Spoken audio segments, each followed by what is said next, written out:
दोस्तों, हम में से कई लोग अपनी असफलताओं का कारण अपनी किस्मत को मान लेते हैं।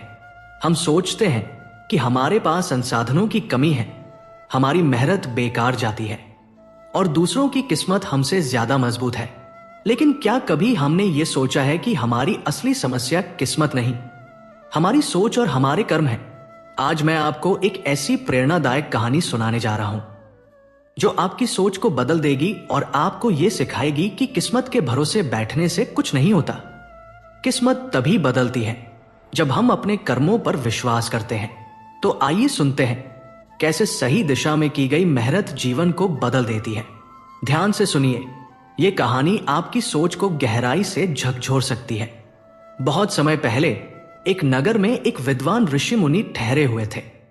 उसी समय एक किसान उनसे मिलने आया। किसान का चेहरा चिंता और परेशानी से भरा था। वो विनम्र स्वर में बोला, हे ऋषिवर, मेरी किस्मत बहुत खराब है। मैं जो भी काम करता हूं सब बिगड़ जाता है। मेरी मेहनत का कोई परिणाम नहीं मिलता। मैं किसान हूं, खेती करता हूं, पर मेरी फसल कभी अच्छी नहीं होती, इसलिए मैं हमेशा परेशान रहता हूं। पता नहीं ऐसा मेरे ही साथ क्यों होता है। किसान आगे कहता रहा, मैंने कई साधु संतों से उपाय पूछे, पूजा पाठ करवाए, अनुष्ठान किए, हर तरह का तरीका अपनाया, फिर भी मुझे कोई लाभ नहीं हुआ। जबकि मेरे ही गांव वाले कम मेहनत करते हैं और उनकी फसल बहुत अच्छी होती है। लोग कहते हैं कि आप हर समस्या का समाधान करते हैं, इसलिए मैं आपके पास आया हूं। क्या आप मेरी किस्मत बदल सकते हैं? किसान की बात सुनकर ऋषि मुनि मुस्कुराए और शांत स्वर में बोले, भंते, तुम्हारी किस्मत तो पहले से ही अच्छी है। तुम्हारे पास मेहनत करने की शक्ति है, स्वस्थ शरीर है, खेती की जमीन है, सोचने वाला मस्तिष्क भी है। फिर तुम क्यों कहते हो कि तुम्हारी किस्मत खराब है? किसान चौंकता हुआ बोला, ऋषिवर, यही तो मेरी समस्या नहीं है। समस्या यह है कि चाहे मैं कितना भी मेहनत करूं, मेरा काम बिगड़ जाता है। मेरे पास जमीन है, शरीर है, दिमाग है, ये सब तो गांव वालों के पास भी है, लेकिन उनके खेतों में अच्छी फसल होती है, सुख समृद्धि होती है, और मैं हर साल नुकसान उठाता हूं। कृपया कोई उपाय बताइए, कोई तरीका जिससे मेरी किस्मत चमक जाए। इस पर ऋषि मुनि उस किसान से कहते हैं, ठीक है भंते, यदि तुम कोई उपाय या कोई विशेष मंत्र चाहते हो तो मैं तुम्हें अवश्य दूंगा, लेकिन उससे पहले मुझे एक बात बताओ।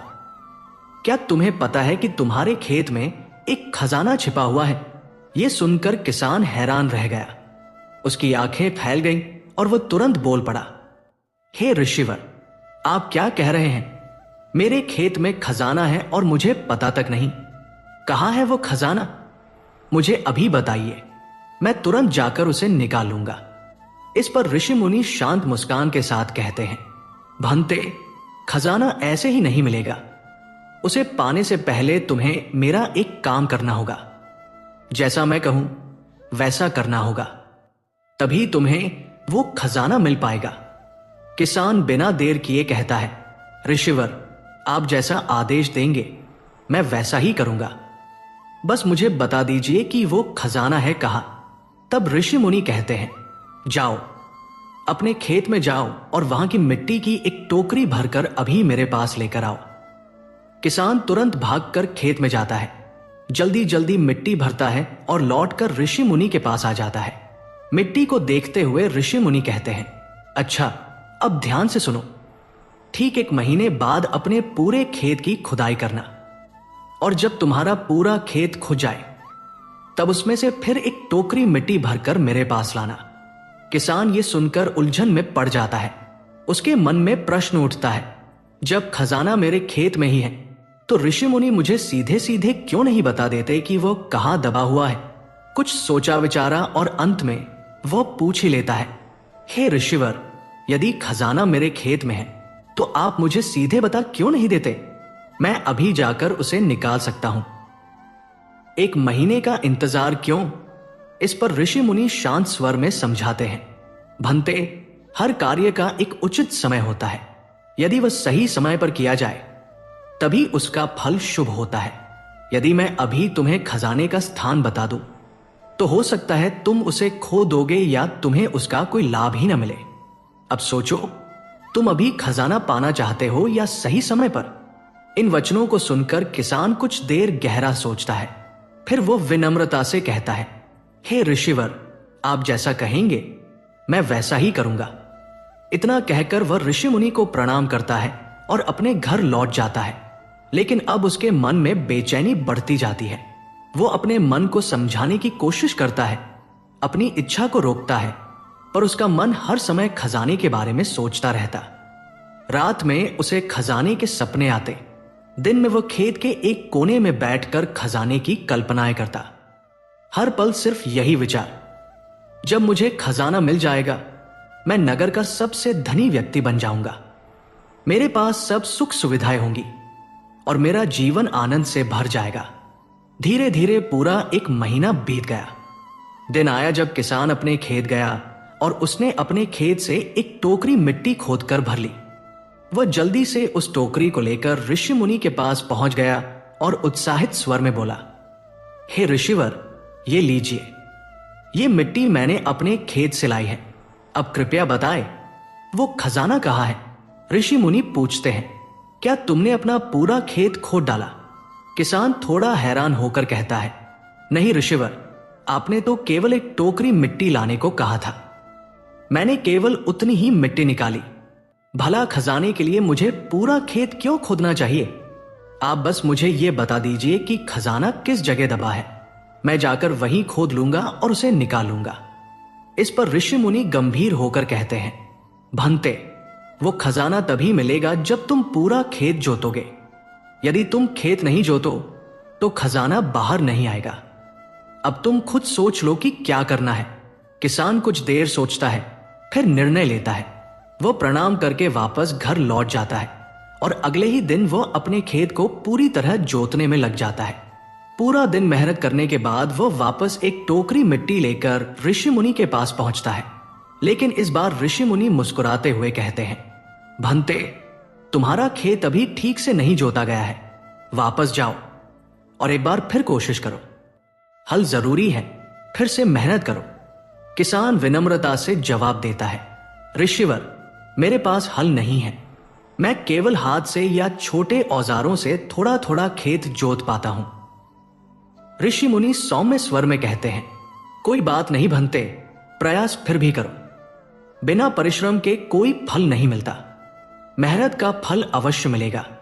किसान उनकी बात मान लेता है और दोबारा अपने खेत में जाता है। वो और भी अधिक मेहनत करता है, मिट्टी पलटता है, जमीन को ढीला करता है और फिर से एक टोकरी भरकर ऋषि मुनि को दिखाता है। इस बार ऋषि मुनि प्रसन्न होकर कहते हैं, हाँ, अब ठीक है, लेकिन अब तुम्हें मेरा दूसरा कार्य करना होगा। भंते, जाओ और अपने खेत में वे बीज डालो जिन फसलों को तुम उगाना चाहते हो। किसान हैरान होकर पूछता है, हे ऋषिवर, आपने तो खजाने की बात कही थी, ये फसल और बीज की बात कहां से आ गई? इस पर ऋषि मुनि बहुत गहरी बात कहते हैं, भंते, यदि खजाना चाहिए तो बीज मिट्टी में डालने ही पड़ेंगे। जहां बीज होगा वहीं फल होगा और जहां फल होगा वहीं खजाना मिलेगा। किसान फिर भी चिंतित होकर कहता है, ऋषिवर, बीज अभी महंगे हैं, मेरे पास पैसे भी नहीं हैं। अगर मैं कुछ समय बाद लूं तो शायद सस्ते मिल जाए। भंते, मैंने पहले भी कहा था, काम सही समय पर किया जाए तभी उसका फल मिलता है। यदि सही समय निकल गया तो बीज सस्ता नहीं बल्कि बेकार हो जाएगा। इसलिए आज ही जाओ और बीज ले आओ। किसान अब पूरी तरह समझ चुका था। वह गहराई से प्रणाम करता है और बीज खरीदने निकल जाता है। बीज लाकर वह उन्हें अपने खेत में सावधानी से बो देता है। बीज बोने के कुछ दिन बाद किसान फिर से उत्साह से भरा हुआ ऋषि मुनि के पास पहुंचा और विनम्र भाव से बोला, हे ऋषिवर, आपने जैसा कहा मैंने वैसा ही किया, बीज भी बो दिए। अब कृपा करके बताइए, वो खजाना मेरे खेतों में कहाँ है? यह सुनकर ऋषि मुनि मुस्कुराने लगे। उन्होंने धीरे से कहा, भंते, अभी एक और काम बाकी है, उसके बाद खजाना स्वयं तुम्हें दिखाई देगा। किसान ध्यान से सुनने लगा। तब ऋषि मुनि स्पष्ट स्वर में बोले, अब तुम्हें अपने बीजों की देखभाल करनी होगी। उन्हें प्रेम से सींचना, समय पर पानी देना, उन्हें कीड़े मकोड़ों से बचाना और उनका पूरा ध्यान रखना। यदि बीज स्वस्थ रूप से बढ़ गए और फसल पूरी तरह तैयार हो गई, तभी वो खजाना तुम्हारे सामने आएगा। उस समय तुम्हें मेरे पास आने की भी आवश्यकता नहीं रहेगी। किसान ने सिर झुकाकर कहा, ऋषिवर, मैं आपके आदेश का पालन करूंगा। वह प्रणाम करके घर लौट गया और अब से उसकी पूरी दुनिया सिर्फ उसके खेत बन गए। वह दिन रात मेहनत करता, पौधों को पानी देता, रोगों से बचाता, कीड़े मकोड़ों का ध्यान रखता। फिर भी उसके मन में हमेशा एक ही बात घूमती रहती, बस फसल पूरी हो जाए, फिर खजाना मेरा हो जाएगा। धीरे धीरे समय बीता, पौधे खिलने लगे, खेत हरे भरे हो उठे और आखिरकार वह दिन भी आ गया जब उसके खेत सुनहरी फसल से लहलहा उठे। पूरा मैदान जैसे सोने से चमक रहा था। उसी क्षण उसे ऋषि मुनि के शब्द याद आए, जब फसल पूरी हो जाएगी तब खजाना तुम्हें मिल जाएगा। उसकी आंखें भर आई। जिस फसल का सपना वो वर्षों से देख रहा था, वो आज उसके सामने थी। उसकी फसल पूरे गांव में सबसे बेहतरीन हुई। इतने अनाज से उसके कर्ज उतरने वाले थे, घर चलने वाला था और उसकी गरीबी समाप्त होने वाली थी। गांव वाले उसकी मेहनत की प्रशंसा करने लगे। फिर अचानक उसके मन में एक ही नाम आया, ऋषि मुनि। किसान स्वयं को रोक नहीं पाया। वह दौड़ते हुए पहुंचा और उनके चरणों में गिर गया। हे ऋषिवर, आपके बताए हुए खजाने ने मेरा जीवन बदल दिया, लेकिन कृपया यह बताएं, यह खजाना मुझे पहले क्यों नहीं मिला? ऋषि मुनि मुस्कुराते हुए बोले, भंते, हमेशा किस्मत को दोष देना सही नहीं।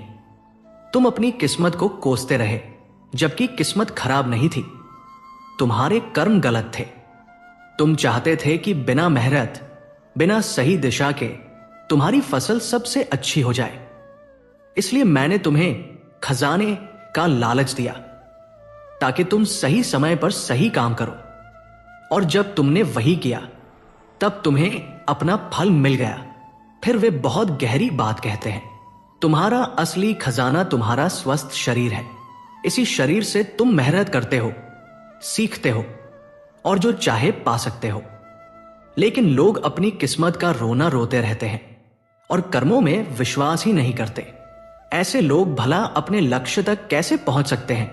किसान ने फिर पूछा, हे ऋषिवर, क्या इसका मतलब है कि किस्मत जैसी कोई चीज होती ही नहीं? ऋषि मुनि गंभीर मुस्कान के साथ बोले, भंते, किस्मत कोई बाहर की चीज नहीं है। किस्मत हमारे अच्छे कर्मों का ही नाम है।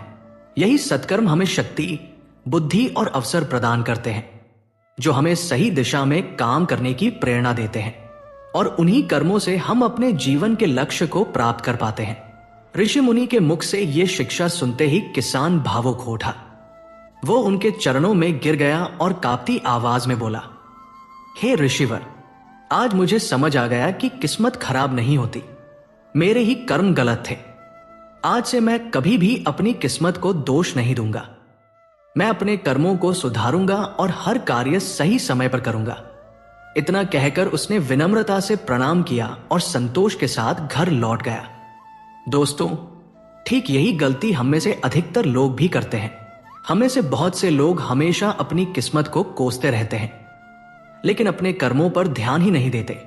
हम यह भी नहीं सोचते कि क्या हमने अपने लक्ष्य के लिए पूरी मेहनत की, क्या हमने सही दिशा और सही समय पर प्रयास किया, क्या जहां कमी रह गई उसे दूर करने की कोशिश की। लेकिन हम ऐसा तब तक सोच ही नहीं पाते जब तक हम किस्मत को ही दोष देते रहते हैं। हम अपने आप को सही और किस्मत को गलत ठहराना चाहते हैं, ताकि हमें कभी अपनी गलतियों का सामना न करना पड़े। हम चाहते हैं कि कोई हो जो हमारी गलतियों की जिम्मेदारी उठा ले, और इसलिए सबसे आसान बहाना मिल जाता है, मेरी किस्मत खराब है। इस बहाने के पीछे छिपकर हम बिना जवाब दिए, बिना आत्मचिंतन किए अपने लक्ष्य से दूर होते चले जाते हैं। हम कभी पीछे मुड़कर नहीं देखते कि क्या हम सच में पूरी मेहनत कर रहे थे, क्या हमने सही दिशा अपनाई थी, क्या हम हार मानकर किस्मत को दोष दे बैठे। हम भूल जाते हैं कि दुनिया में ऐसे अनगिनत लोग हैं जो असफल होने के बाद भी अपनी किस्मत नहीं, अपने कर्म सुधारते हैं। वे हार को अंत नहीं मानते, वे दोबारा कोशिश करते हैं, बार बार, जब तक कि उनका लक्ष्य उनके सामने न खड़ा हो जाए। और ऐसे लोग कभी नहीं कहते मेरी किस्मत खराब थी। वे कहते हैं अभी नहीं, लेकिन मैं कर सकता हूं।